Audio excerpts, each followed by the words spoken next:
Welcome back, everyone, once again to Nerd Rage Reacts. I'm Ryan Anderson, and joining me in this reaction is...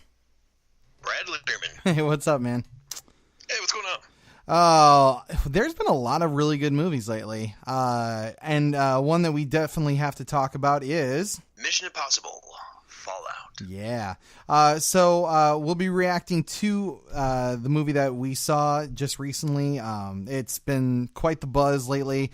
Lots to say about it. But we will try and keep it a little bit under our normal nerdy superhero-y conversation. But we will be doing non-spoilers to start and then spoilers towards the end. But probably, like I said, a little bit less to say than we usually do because there's not a lot of Easter eggs and that sort of thing. But we will be talking about the good, the bad, and if you should be excited for this film. So, Brad, right off the bat, non-spoiler, what did you love about this film?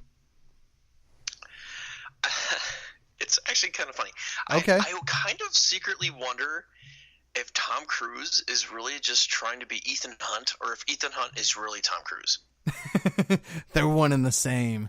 Yeah, so elaborate. I think from the first Mission Impossible movie that he ever did up until now. Okay.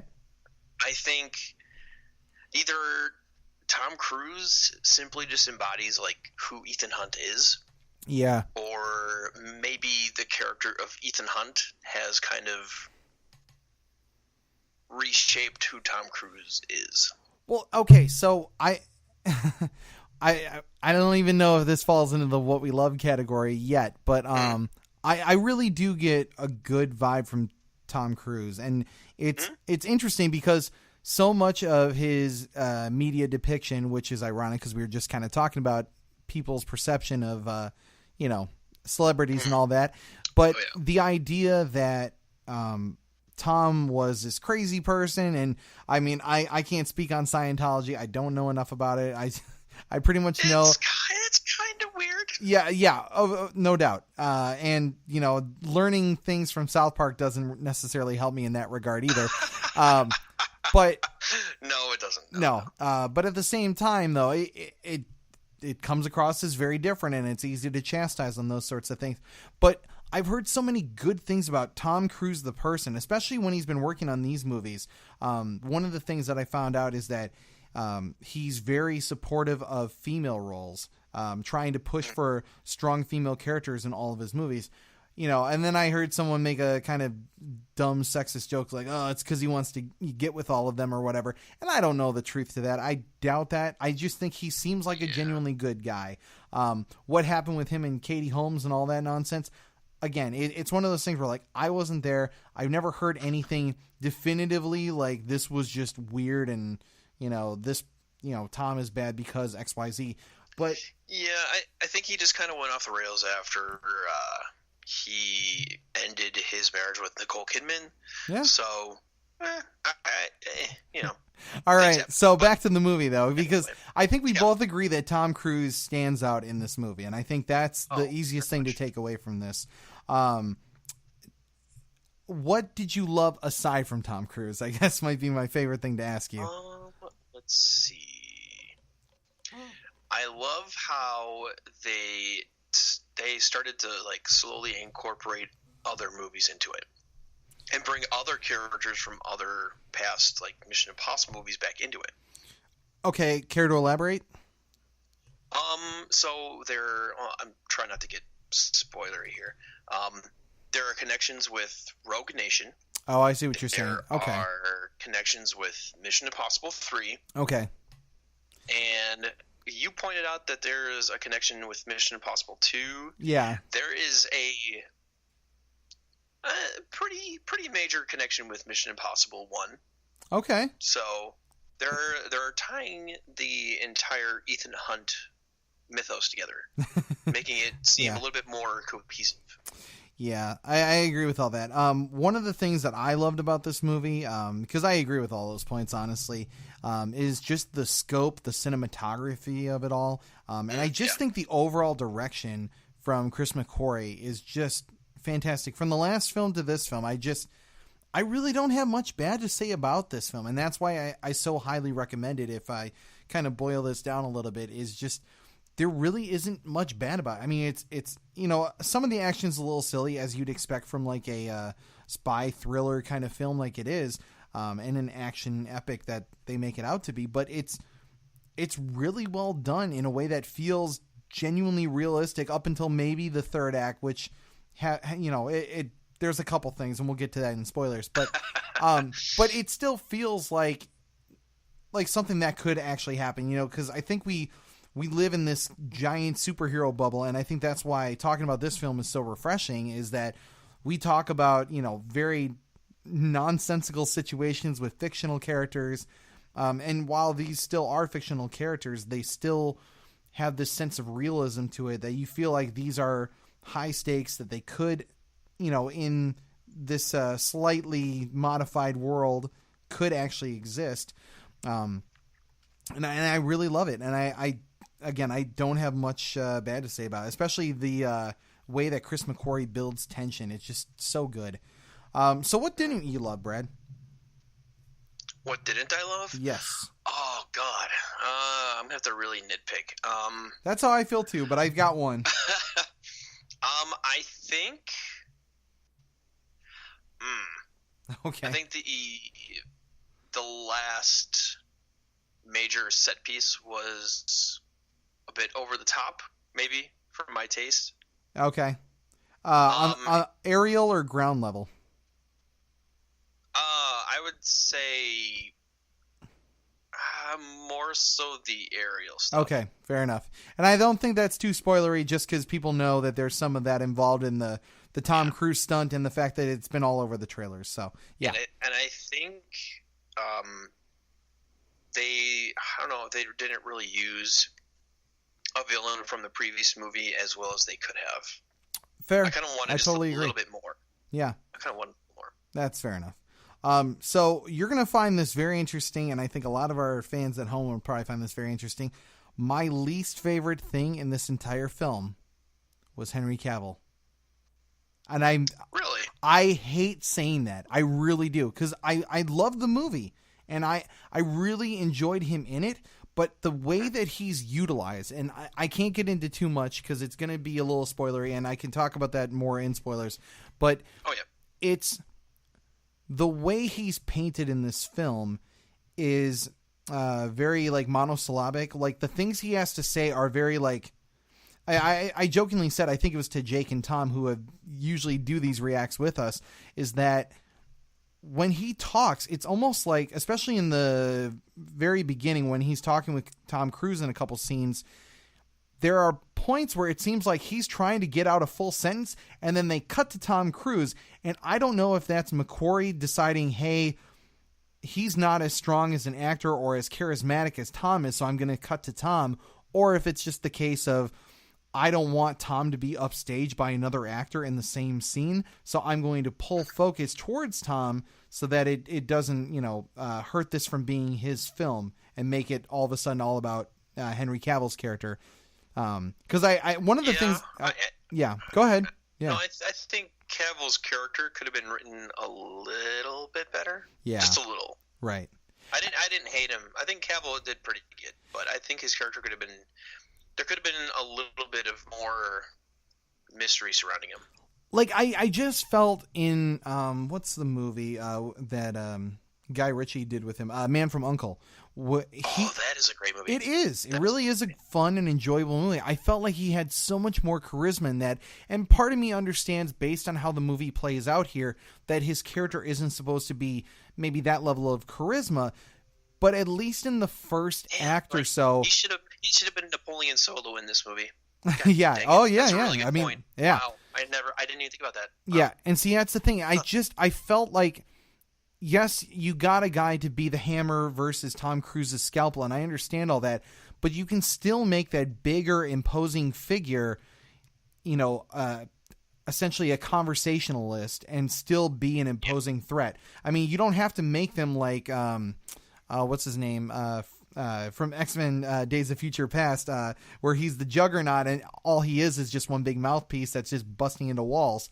But there's that fine line somewhere in between those two, I guess, extremes, where I think that sweet spot would have been for Henry Cavill's character. And it's not that the movie does a bad job with him. I think they made an intentional choice, and I don't think that choice worked out, at least in a way that I was completely satisfied with. If we're talking about Henry Cavill, you know, as much as it sounds critical, like glorified stuntman version, all his physical activity, fantastic. No critiques of it at all. I mean, when they say bring the hammer, like, he is the hammer, and he does a great job of being that.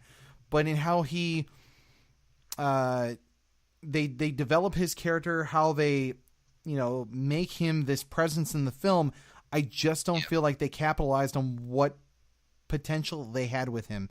I got a few questions about that too when we get spoilers. So I think they'll illuminate just a little bit more. We'll open that one up a little bit as we get into there. And the last thing I gotta just throw onto there, because usually we open the last part up to do we think it's good? But I will say, obviously I do think it's yes, but with him though, really quickly, as far as what we didn't like, I'm really just genuinely upset about the fact that he did all of this for this movie, the mustache and all that stuff, and walked away from Justice League in the way that he did, because I really felt like there was more charisma in his characterization in Justice League than it was here. And it's a tricky thing, but I actually, even though I have a lot of complaints with Justice League, and some of them are about him, I don't think that his characterization in Justice League wasn't an enjoyable one. And I wish that at least they'd had the time to, not do the whole CGI thing because of the mustache, because I think that movie probably would have turned out a little bit better. But, we are where we are, and the movie is what it is. So, as far as this movie is concerned, I loved it, though. I mean, if I had one bad thing to say, it was just, I think they could have done a little more with Henry Cavill, and everything else is great. How about you? I can share the same sentiment. Maybe just, actually, no, not really. Like the ending. No, if you don't have to agree with everything I say. Well, no, you brought a good point up. I think the last really big set piece could have been done a little bit differently to make it a little bit more believable rather than over the top. Yeah. So that's really my only big complaint. That's it. Okay. Actually, I guess I can say one more. I realized that the final scene of Mission Impossible 2 bears a interesting similarity to something I was just saying to you before we got on with the third act of this film. Now that I think about it, but we'll get to that in spoilers. So ultimately, should people go and see this, Brad? Absolutely. Same here. Go check it out. If you want an action-packed thrill ride, a little bit of spy intrigue, and a lot of building building tension throughout an entire movie that culminates in a great third act, I say go and see this movie. Let's get into spoiler talk. So, what was the biggest reveal and or revelation about this movie to you? First off, that it was Solomon Lang's plan the entire time rather than Henry Cavill's. See, okay, and the fact that he roped in Ethan Hunt's ex-wife into it, all lining up at the same time, was pretty remarkable the first time I watched it. Okay, so this is where I come in kind of with my reveal and revelation too, because I wanted to bring up Henry Cavill again. He's revealed to be the bad guy, and I think that's awesome. I think the thing is, I think it was a little too telegraphed. I think the first thing that ruins it is the trailer. How so? It shows Cavill shooting at Tom Cruise's helicopter.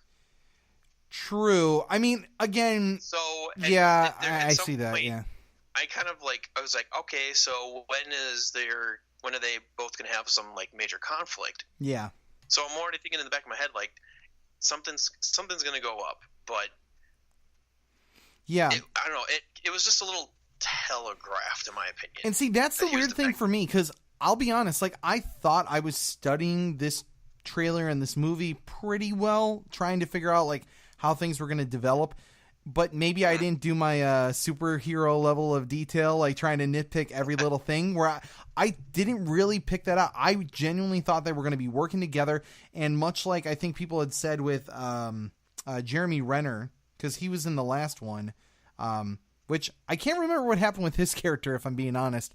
He was in 4 and 5. They didn't use him in this one. Oh, okay. They just didn't use him. Okay. Because I was wondering to myself, I was like, back during those movies, they said, oh, you know, they're grooming him. He's going to be the one that replaces Tom Cruise. In my mind, I was thinking they literally said scalp and hammer. I was thinking that there was going to be some sort of development where, you know, Tom was going to, you know, kind of be pushed to the sidelines, and here comes Henry Cavill, and he's going to kind of take over the mantle, essentially.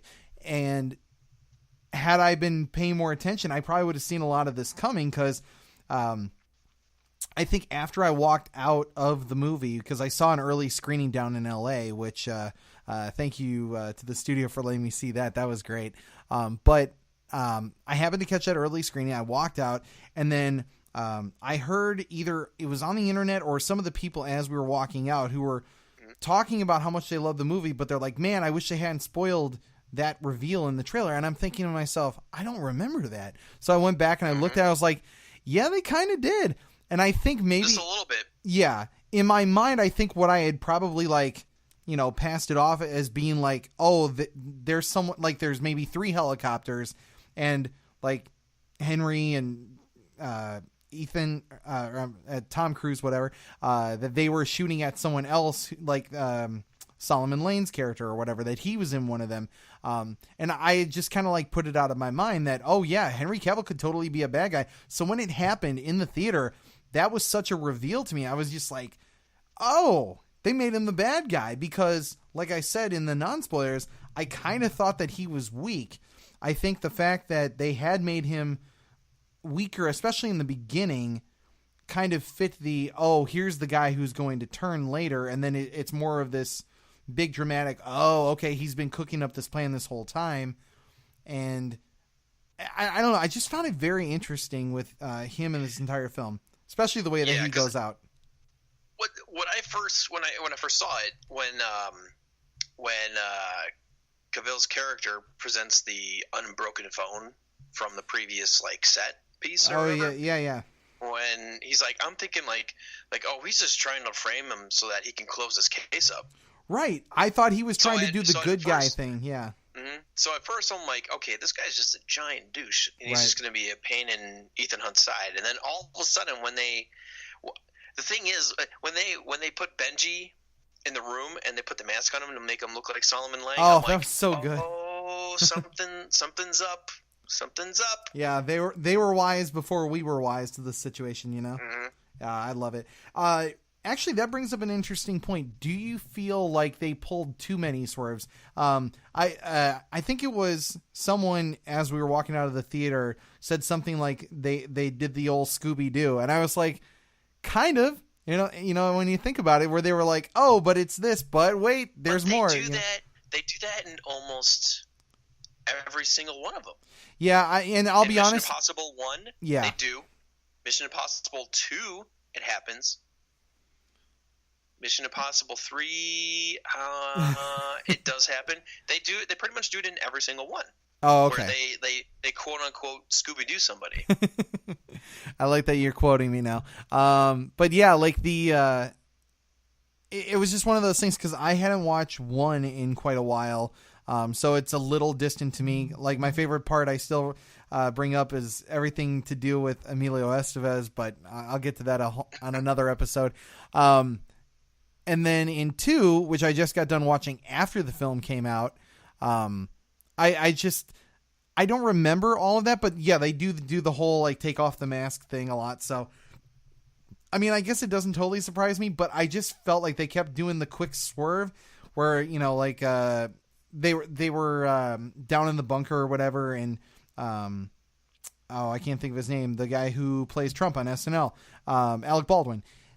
He's down there with them. He's, talking to them about this, and then boom, there's a swerve. And I mean, then ironically enough, he does end up dying, and that was crazy. I wasn't expecting that to happen. Actually, I want to ask you about that. Were you expecting anyone from Ethan's team to pass in this movie? Not really. So was that a genuine surprise to you? The very first part, though, when they're trying to get the plutonium right away. Oh, yeah. I honestly held my breath for a little bit because I'm like, oh crap, Luther's gonna die in the first 10 minutes of the movie. Are you kidding me? Yeah. Was it you that was asking me? Because I swear there was someone asking me online. They were like, "Who bites the bullet?" Because I know someone's gonna die in this film, and I went, "Was it you?" I didn't ask that. No, I didn't ask that. Okay, so someone asked me this just after I had gotten out of the early screen. They're like, "Don't spoil it for me, but does someone from Ethan's team die?" And I'm like, how do I say this but not say it? I was like, well, it's someone that people like, but someone in this movie does die. And I was hoping that was going to be such a kind of misdirect that people were going to think that it was like Henry Cavill, or that it was someone, like Michelle Monaghan's character, or someone that wasn't part of the core team, essentially. That would almost kind of be like a misdirect. But yeah, I kind of wasn't expecting him to get it, because he just felt like he was, how do I put it? Like the figurehead. Why kill the figurehead? But in the context of everything, he was more of the public face. Exactly. Yeah. So in the context of all of it, you kind of think oh yeah, he's actually probably one of the most expendable that you could do, and still get that reaction from the audience where they don't feel like a core member of the team is gone, but they're still reactionary because they're like, you just killed Alec Baldwin, and he'd been in the last 2 Mission Impossible movies? He was in Rogue Nation and Fallout. Oh, so he wasn't in Ghost Protocol? Nope. Oh, okay. Well, still, the fact that he had at least carried over from a previous film, I think there was at least some fan connection to him. So, yeah, to see him pass away, I was just like, okay, wow, you pulled that trigger. No pun intended. But yeah, that was crazy to me. So we were kind of discussing, over a non-spoiler there, the idea of Easter eggs that are in this film and connectivity of previous films. So what stands out to you specifically? Okay. So it's two Easter eggs that reference the first movie. Okay. Because honestly, I still love the first one more than all of them. I love the first one too. Okay, so the first one is when they are interrogating the nuclear scientist when he's in the bed, and they're telling him, it's been 2 weeks since you were in a car accident, and they're showing this broadcast of all of these cities. Oh yeah, I love it. And they go through the whole thing, and they dupe him into unlocking the phone, and then they're like, "Did we get it?" He's like, "We got it," and then they're like. And he's like, go. And then all of a sudden, the whole room just falls apart like a movie set. Yeah. And that is a reference to the first movie where they're doing an interrogation, and Ethan's in costume, and all the surveillance is just basically going on the other side of the wall. And it's basically just like a makeshift movie set that they have this guy in. Oh, okay. Nice. I honestly don't remember that from the first movie, but now I'm going to be looking for it. Yeah, because Emilio Estevez in the very beginning, he's on this camera, he's watching the whole thing go down, and they're trying to get a name, and one of the team members has took a chemical to kind of make her go unconscious, right? And they didn't know if she was going to wake up, and then she finally does, and then she's like, "Did we get it?" And Ethan's like, "We got it," and that's when it does the whole beginning, the intro to the whole movie. Yeah, now it's coming back to me a little bit. I think, the pre-intro stuff is always the stuff that I kind of like it's set up, but at the same time, I forget it sometimes. Kind of yeah, it's like a cold open, yeah. Which, ironically, tying back to what I said with SNL and Alec Baldwin or whatever, the cold open is something that I usually remember when it comes to SNL, but yeah. Anyways. The other one? Yeah. The other one What's the other one? is, and I wouldn't blame you if you missed it. It's the part where they're in the club and he's trying to meet the White Widow. Okay. And when he walks into the room and she's, the blonde woman's on the microphone talking to the rest of the room. Oh, yeah. As he's entering, she says, I don't know, she said my mother my mother, Max. I'm Oh, pretty sure it was. okay. I think it was Mother. She says, but Max, if you know the first movie, is a weapons / black market dealer in the first movie, and it's also played by a woman.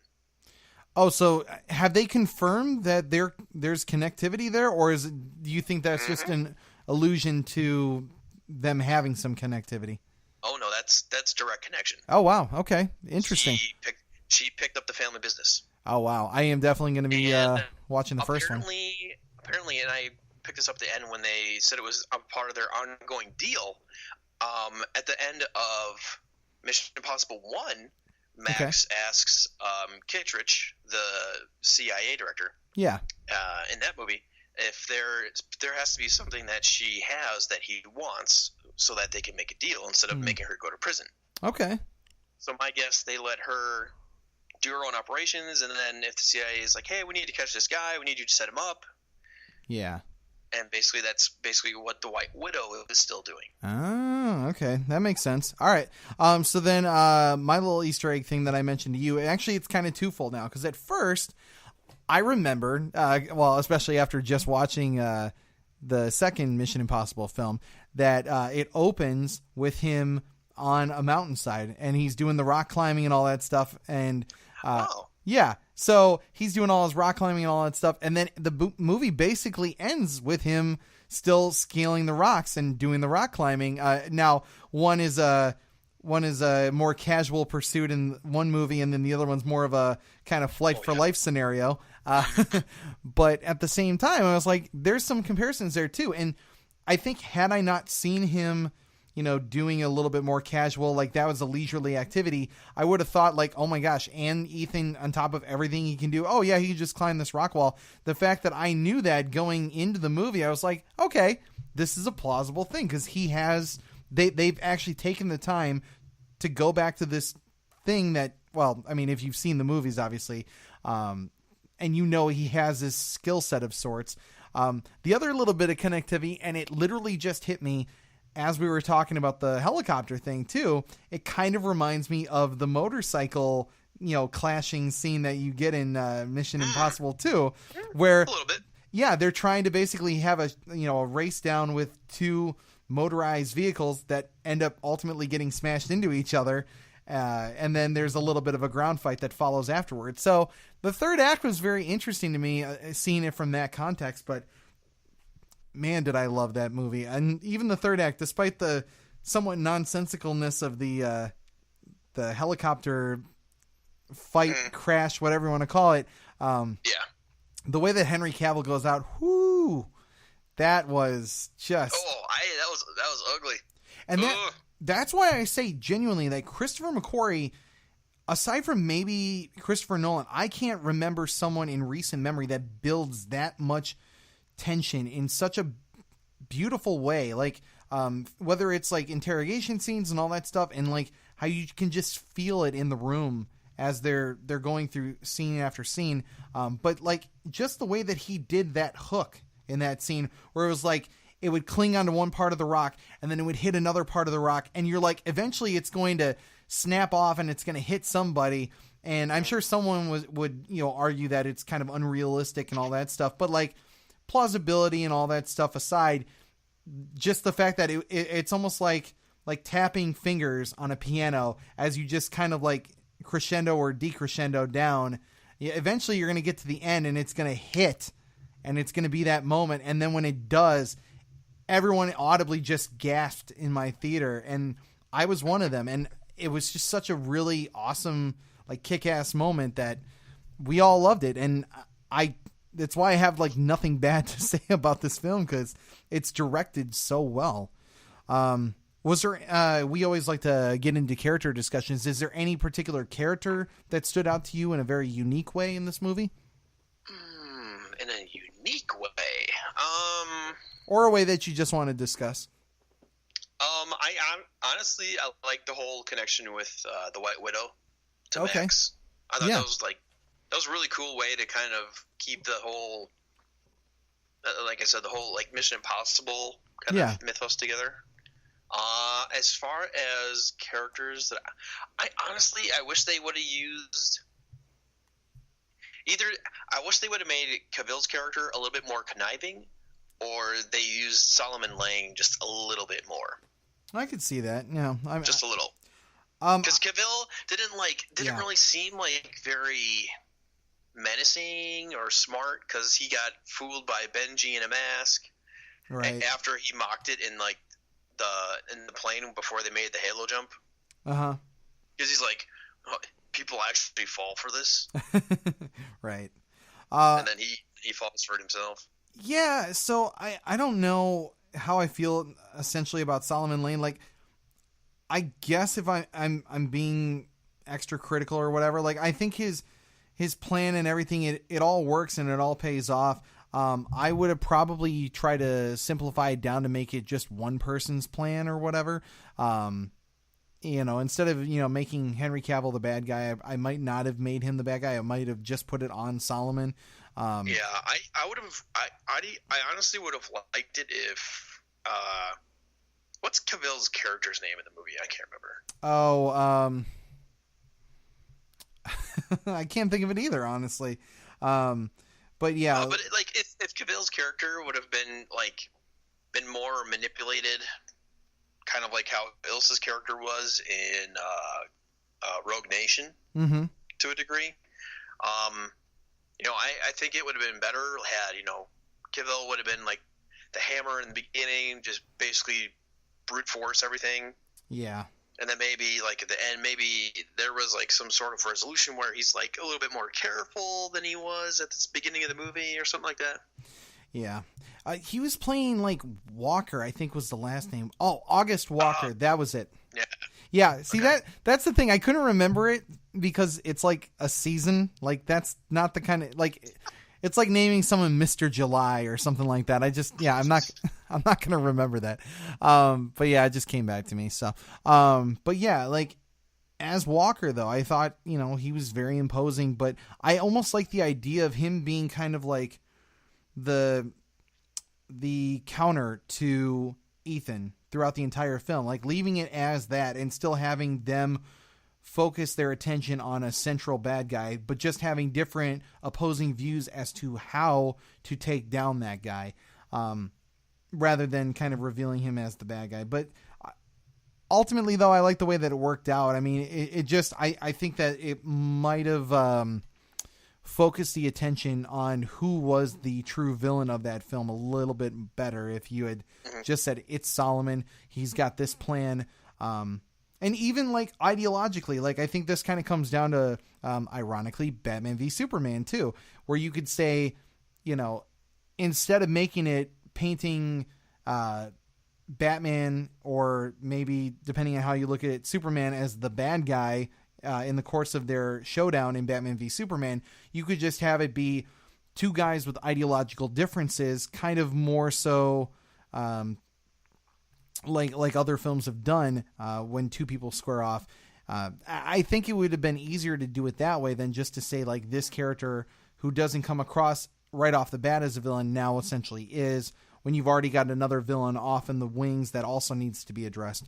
But that being said, it just feels like such minutia to be picking at, honestly. I don't really I don't really care that they decided to go make August Walker a villainous character at the end of it. Same here. Yeah. So final thoughts on the film. Any other things that you wanted to bring up about the characters or what happened in the film? I'm excited to see what the next one brings. I swear, it's like you read my mind. I was like, crap, I want to talk about the next film, but yeah. What would you like to see from the next one? Oh, man. What do I want to see from the first or in the next film? I don't know. I mean, you don't have to give like a full synopsis, but just like more of what kind of thing, or like what did they do right that you'd like to see more of? I really do like the idea of Ethan kind of being either leveraged against or not having the upper hand. Yeah. Kind of like how Rogue Nation started. Okay. I like that, like seeing Ethan have an uphill battle Yeah. against like impossible odds, so to speak. Yeah. I think those types of movies work out well. Mhm. And then maybe 7 does something more similar to like Mission Impossible 1. Yeah. More of a personal touch to Ethan Hunt. Not so grandiose in the scope of it all. Yeah, exactly. Okay. Yeah, you know what? I'm actually... It's weird. I say this for superhero films and all that stuff right now. I think I've had so much big, like, especially when I want to say, what was that, 2016, when basically everything was like super grand scope, Batman v Superman, Civil War. That was the year we had X-Men Apocalypse, where like everything felt like it was the end of the world. I'm actually enjoying the fact that we have movies coming down the pipeline that are kind of smaller focused. Like, oh yeah, this just like, well, Spider-Man isn't the perfect example, but like the idea that this is what's happening in my backyard, not this is what's going on in the rest of the world. We saw with the Shazam trailer, for example, and I think that looks like it's its own very kind of isolated thing where it's very small community, and this is him just kind of like figuring out, who he is and what his powers are. Same thing goes for a Mission Impossible thing. I think you can have a small scale spy caper, but the only thing that worries me though is I feel like when things are genuinely successful and there's a lot of promotion behind, oh my gosh, what is this person going to do next? And they've done that so much with Tom Cruise. Like half the articles aren't even about how good the movie is anymore. It's about, can you believe he does all his own stunts from this film to that film and all that stuff? Like that's the attraction. It's almost sideshow like in a certain sense, where it's like, I just want to see the monkey do the next trick. And I hate to do that to the guy because he's very capable of an actor, and he shows it in this movie too. One of the things I had heard was that people were making a campaign to give him an honorary Oscar for the fact that he's been putting out so much good work over the years that he kind of deserves something, even if it's not maybe formally recognized by the Academy or any of these institutions, to just give him something that just says, you have clearly put in the work and you deserve something. And I think it shows here. I mean, it's just another good movie from him. And a good movie by Chris McQuarrie, who I would love to see take on another project after this. Would you like another director to do this, or would you like more of what you have seen so far? I actually like McQuarrie. I hope, when Tom Cruise comes up with the idea for the next one, gives it to McQuarrie, hope McQuarrie's like, I am in, Yeah. I think Rogue Nation was really good with McQuarrie. Yeah. Fallout was really good with McQuarrie. And then I think, honestly, like people can think like maybe Tom Cruise, maybe he's going to slip up the next movie. Honestly, his track record, look at the last 6 movies he's done. Yeah. And they're fantastic. And not only that, Tom Cruise has been either assistant producer or producer for every Mission Impossible movie. Yeah. So honestly, I think the franchise is very safe in Tom's hands. See, that's the thing. Like, I think that there's so many good actors and actresses out in Hollywood that just need to be given that chance to kind of have a creative touch to it. I actually found this out today that they're doing kind of some reshoots on Venom because Tom Hardy wasn't feeling like it was, in that superhero realm enough. So they actually went back and shot it because he has enough sway over this film as a producer himself to actually make some changes within it. Could it be good? Could it be bad? Hard to say. But I guess he was a producer on, I think, Taboo or one of these shows on FX that he was a part of. So, I think that sometimes it can generate really good results. And I think Tom Cruise has definitely proven that he knows how to make something good with understanding who he is and how he shows on camera. Same as like Ben Affleck. When Ben Affleck is in Ben Affleck movies that he's directing, he's doing good work. And you put him in like, I don't know, Reindeer Games or something else that he did prior to his directorial involvement, and it gets mixed results or gets completely shit on, essentially. And I think that some actors are more capable than what the directors give them. But I think they have a very, not to make a pun out of the Venom thing before, but a very symbiotic relationship between Tom and Chris that I would love to see them keep doing more, but it seems like Chris wants to try and branch out elsewhere. So that's why I posed that question, because I would love to see him join DC. I want to see him do like Superman or Green Lantern. And all those are personal picks. But I think that pretty much anything Chris would touch would be something I'd be first in line for, just because he's proven that he's that kind of director that, that can make the tension. He can make the big budget spectacle. He can give what you'd expect in a summer blockbuster and do a really good job of it. So, anything else? Overall, I mean, you would say loved it? Go see it? I loved it. Yeah. Yeah. Mm-hmm. I can't say enough good things about it as well. So, definitely go and see this movie if you haven't already. Thank you for listening to this episode.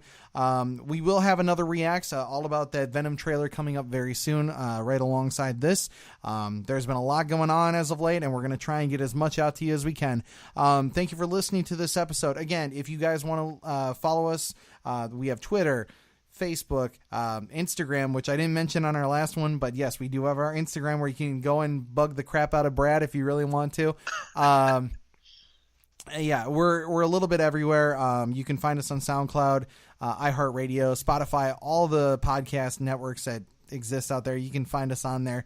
And please go and support us on our TeePublic store if you can too. And thank you guys for clicking on our Amazon link during Amazon Prime Day. We got a lot of nice clicks and a lot of little support from you guys, so we appreciate that. And that's about it. So for the Nerd Rage Podcast, I've been Ryan Anderson. And I'm Brad Learman. We'll see you guys another time.